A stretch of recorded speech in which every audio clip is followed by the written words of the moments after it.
KLBK's Remarkable Women, recognizing the highlights and accomplishments women have made in our local community. Sponsored by Carpet Tech. Lubbock and the South Plains are full of remarkable women in our community. Over the past few weeks, we've asked you to nominate an extraordinary woman that's making a difference in the lives of others. We had plenty of entries, but we have narrowed them down to 4 finalists. Our first one not only stood out, but it's also her birthday today. She is my inspiration. You know, when she got nominated, didn't surprise me, you know, because she is very remarkable. Connie Scarborough is a mother, grandmother, friend, and fighter, nominated for the things she does for others. My first thought, I think, probably was, I don't deserve this. I'm just a mom. I'm a mom to many, but that really is what I am, just a mom. It is an honor. I love Carmen, and believe me, if anybody deserves something, it would be her. Connie and her husband Skip have been married for 42 years. They have 4 kids, but in 1997, they lost their daughter Amy in a car crash. I think after the loss of a child, I don't know, I read somewhere, you have to get up every day with purpose.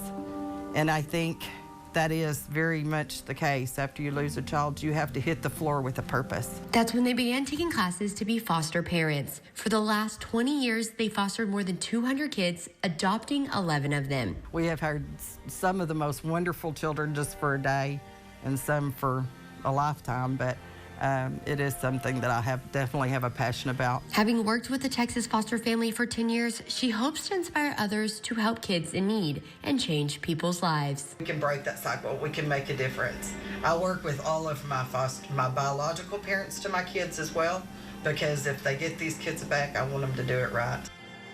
In 2019, she had to quit her passion after her cancer diagnosis, now battling breast and colorectal cancer. I skipped 3 mammograms because I was too busy to take care of myself. Nobody should do that.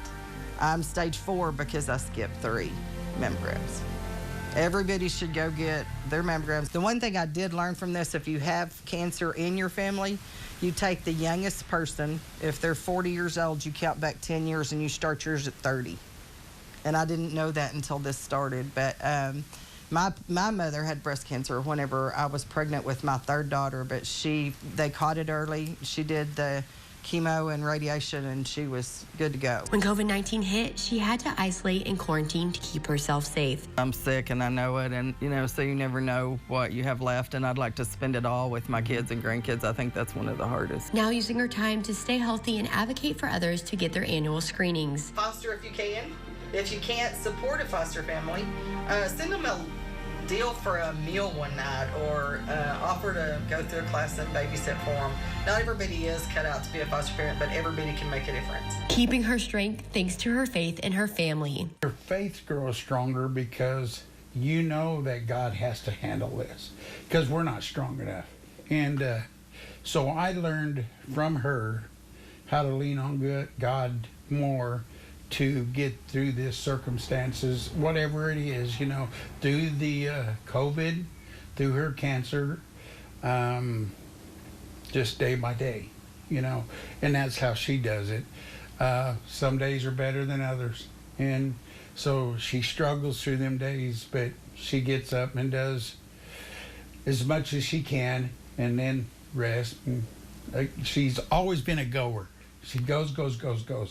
So this was, I'm sure, a huge change for her, to hit the brakes. Unless God sees fit. And then I'm going to be cured and I'll be fostering again, which would be great with me.